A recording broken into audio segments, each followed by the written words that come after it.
Sungai Gambia ini juga dikenal sebagai pusat perdagangan budak pertama di Afrika Barat.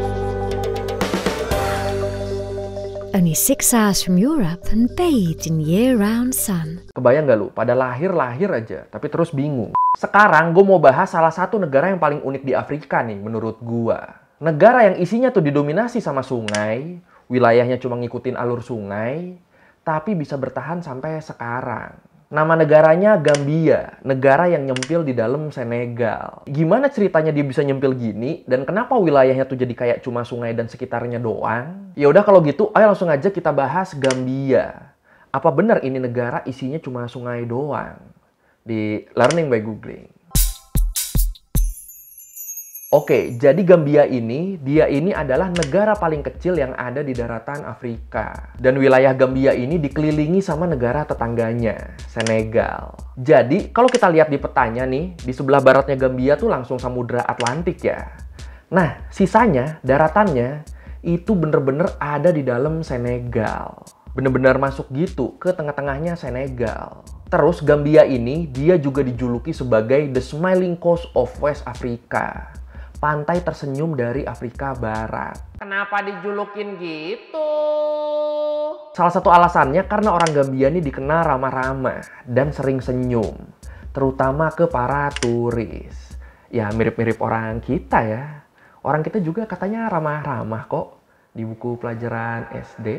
Terus alasan lain kenapa Gambia dapat julukan gitu adalah karena bentuk negaranya. Balik lagi kita lihat di petanya. Dari sini kelihatan kalau wilayah teritori Gambia tuh memanjang dan berkelok-kelok gitu ya. Dan kata orang-orang ini mirip kayak senyum di garis pantai Afrika Barat. Bentuknya katanya kayak senyum. Walaupun menurut gua sebenarnya kalau mau dibilang bentuknya kayak senyum, ini petanya harus dibalik menurut gua. Baru tuh bentuknya kayak senyum. Soalnya kalau petanya nggak dibalik, kalau bentuknya tetap kayak gini, ini senyumnya jadi kayak senyumnya Elon Musk, jir. Senyum yang ke bawah gitu. Terus kenapa bentuk negaranya bisa begitu? Nah, bentuk negaranya bisa begini, itu karena wilayah negara Gambia ini ngikutin alur sungai yang ada di tengah-tengahnya. Dan nama negara Gambia ini juga diambil dari nama sungai itu. Sungai Gambia, sungai yang ngebelah negaranya. Oke, kita bahas sejarahnya dikit deh ya. Kalau menurut Britannica, bentuk dan ukuran unik dari Gambia ini juga adalah hasil dari kompromi teritorial di abad ke-19. Kompromi gimana maksudnya? Jadi, orang Eropa pertama yang nyampe ke wilayah Sungai Gambia itu berasal dari Portugis di tahun 1450-an. Di sana, Portugis akhirnya ngediriin stasiun perdagangan. Dan ngasih nama sungai itu dengan nama Cambio, yang artinya perdagangan. Tapi setelah 1 abad berdiri, setelah 100 tahun kemudian, stasiun ini akhirnya ditinggalin. Orang-orang Portugis pada pergi dari sungai Gambia. Dan beberapa abad setelah ditinggalin Portugis, negara-negara Eropa lain ini mulai pada berdatangan ke Afrika Barat. Kayak Inggris, Prancis, Belanda, Swedia. Itu mereka pada datang tuh. Dan mereka mulai mendirikan perusahaan dagang di sana. Terus di akhir abad ke-17, Inggris sama Prancis mulai rebutan wilayah di sekitar sungai Gambia dan sungai Senegal.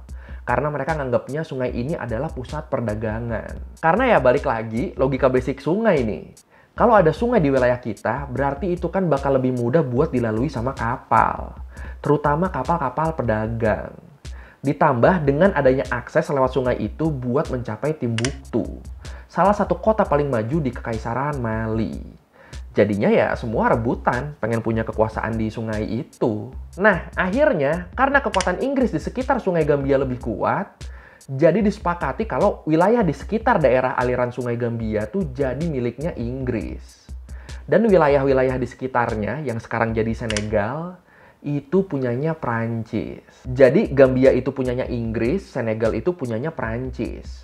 Dan bentuknya mereka kurang lebih begini terus. Sampai akhirnya mereka merdeka dan jadi negara sendiri-sendiri. St. Louis, l'Île d'Agori and the Senegal River region were restored to France and the Gambia was left to the British. Nah, ternyata jauh sebelum dikuasain Inggris, Sungai Gambia ini juga dikenal sebagai pusat perdagangan budak pertama di Afrika Barat. Kalau menurut Constitutional Rights Foundation, budak-budak ini nih pada dijualin sama para mansa. Dijualin sama raja-raja Kekaisaran Mandinka dan Kekaisaran Mali. buat nambah pundi-pundi harta mereka. Jadi di tahun 1600-an, mereka nih ngekspor budak-budak lokal tawanan perang buat ditukar sama senjata api. Dan di zaman itu, kebanyakan budak-budak ini nih dibawa ke tambang di Meksiko dan perkebunan gula di Karibia. Terus selama abad ke-16 dan 17, tiap tahunnya tuh ada sekitar 5.000 budak dari Gambia yang dijual dan dikirim ke, dulu disebutnya nih dunia baru. Kalau sekarang kita nyebutnya Amerika. Dikirim ke sana jadi budaknya. Nah, pos utama perdagangan budak ini ada di Pulau James yang lokasinya tuh ada di tengah-tengah sungai Gambia. Tapi terus di tahun 1808 setelah Inggris berkuasa di Gambia, Inggris akhirnya ngelarang aktivitas jual beli budak ini. Dan dari situ mereka mendirikan pangkalan angkatan laut di muara sungai Gambia buat nyegat kapal yang ngebawa para budak dan buat ngebebasin para budak ini. Dan akhirnya berkat itu, angka penjualan budak di Gambia jadi turun drastis. Tumben-tumben di Inggris ya. Mantap, mantap. Jadi ya kalau kita rangkum sejarah singkat kenapa Gambia ini bentuknya bisa begini, awalnya berarti dari Gambia yang cuma jadi akses perdagangan dan pusat penjualan budak. Awalnya dari situ. Terus Inggris datang dan sempat rebutan juga sama negara-negara Eropa lain. Terus akhirnya mereka negosiasi dan diputuskan kalau wilayah yang jadi punyanya Inggris cuma yang ngikutin alur sungainya aja. Itu aja yang jadi punyanya Inggris. Sisanya itu jadi punyanya Prancis. Dan ya udah, sampai sekarang, sampai setelah mereka merdeka dari Inggris di tahun 1965, Gambia jadi negara yang bentuknya tetap ngikutin alur sungainya. Terus Pulau James, pulau bersejarah di Gambia, sekarang namanya diganti jadi Pulau Kunta Kinte. Yang namanya nih diambil dari karakter budak Afrika dalam novel Roots: The Saga of an American Family. Yang juga udah dijadiin series di tahun 1977. Dan berkat sejarah panjangnya ini, Pulau Kunta Kinte akhirnya sekarang diangkat jadi salah satu situs warisan dunia UNESCO. Mantap juga. It's one of the Gambia's most important historical sites, the island of Kunta Kinte, named after the rebel slave made famous in the novel and US television series Roots. Nah, walaupun Gambia ini ukurannya kecil, tapi Gambia ini ternyata adalah salah satu negara terpadat di Afrika yang terdiri dari 9 kelompok etnis. Dengan kelompok etnis terbesar di sana adalah Mandinka, atau kadang disebut juga Jahanka. Dan diikuti sama etnis Fula sama Wolof. Terus kalau dari segi perekonomiannya, perekonomian Gambia ini nih didominasi sama pertanian, perikanan, dan pariwisata. Paling utamanya pertanian sih, karena kan wilayahnya tuh ada di sekitar sungai ya. Jadi irigasi tanahnya juga cukup bagus. Makanya pertanian di sana tuh kenceng banget. Dan di sini kacang tanah jadi komoditas utama orang-orang sana buat dijual ke agen The Gambia Groundnut Corporation yang terus bakal diekspor ke luar negeri. Bahkan nih, saking utamanya pertanian di sana, semua masyarakatnya, mulai dari laki-laki, perempuan, sampai anak-anak, itu semuanya ikut kebagian tugas dalam pertanian dan perkebunan.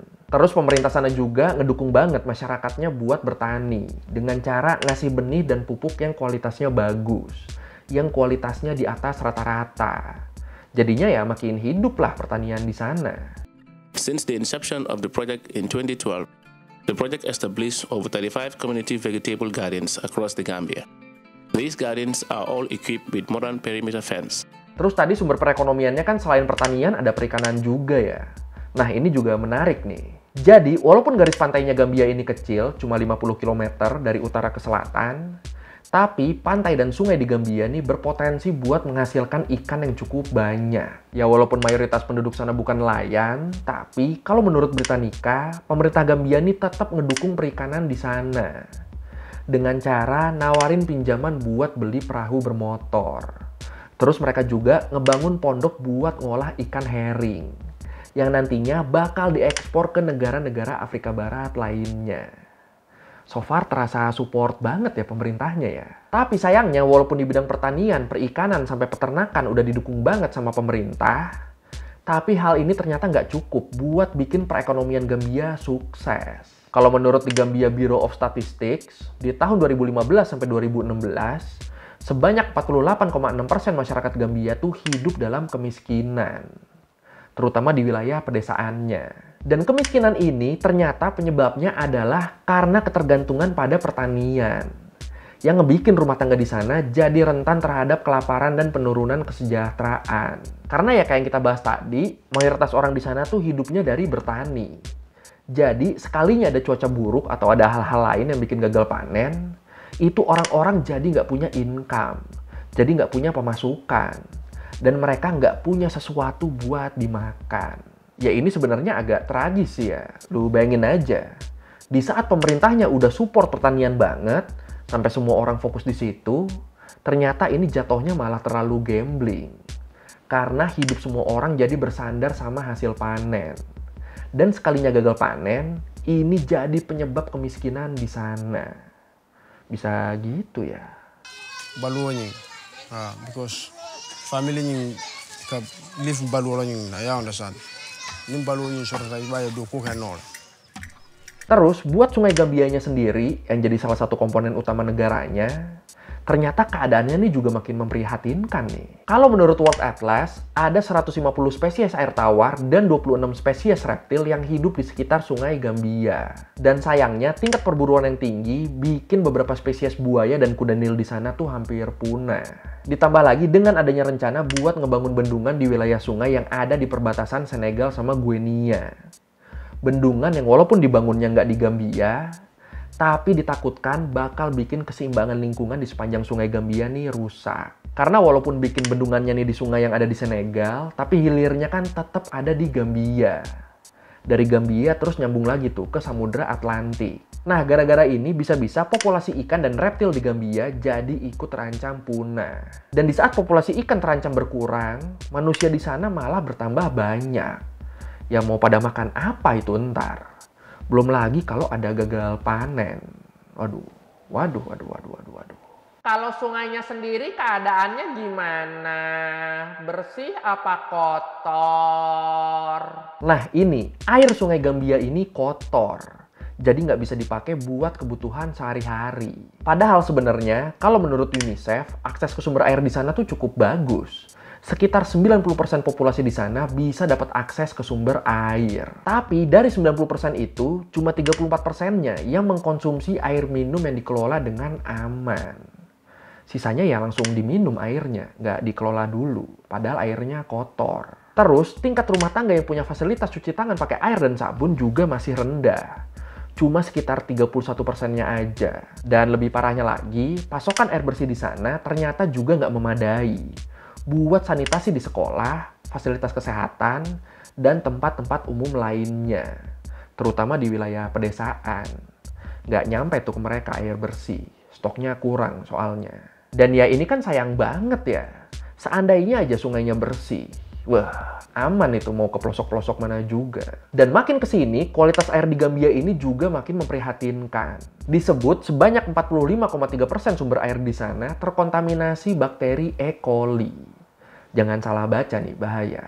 Dan 73,2% rumah tangganya mengkonsumsi air minum yang terkontaminasi sama bakteri E. coli ini. Jadi, walaupun sistem irigasi di sana bagus dan akses ke sumber air di sana banyak, 90% penduduknya tadi kan bisa ngakses sumber air, tapi ternyata kualitas airnya nih jelek banget di sana. Jadi ya kayak sia-sia aja, orang di sana pada gampang buat dapet air, tapi airnya ternyata malah jadi sumber penyakit. Belum lagi ditambah sama kemiskinan yang makin meningkat dan ancaman penyakit kayak malaria dan TBC yang juga tinggi di sana. Ya makin susah akhirnya hidup orang-orang di sana. Terus juga ternyata tingkat kelahiran dan kematian anak di Gambia nih termasuk salah satu yang paling tinggi di Afrika Barat. Bahkan nih saking tingginya tingkat kelahiran di sana, sekitar 2/3 penduduk Gambia tuh berusia di bawah 30 tahun. Anjir, muda-muda banget, Jir. Kebayang gak lu, pada lahir-lahir aja, tapi terus bingung bertahan hidupnya gimana. Aduh, sayang banget ya. Padahal mereka punya sungai yang potensial loh ini loh. Only 6 hours from Europe and bathed in year-round sun. The Gambia is the destination for a fabulous holiday. Oke, sekian dari Bagulging kali ini tentang Gambia. Negara yang bisa dibilang cuma sungai doang nih. Tapi sayang ya, sungainya nggak bisa dioptimalin ternyata. Malah pada kelaparan di sana. Kalau lo merevisi kali gue udah salah, atau lo mau nanya, atau lo mau nambahin yang ada di video, bisa lo tulis di komen, kita diskusi di situ kayak biasa. Sekali lagi, thank you udah nonton, jangan lupa like, comment, subscribe. Bye!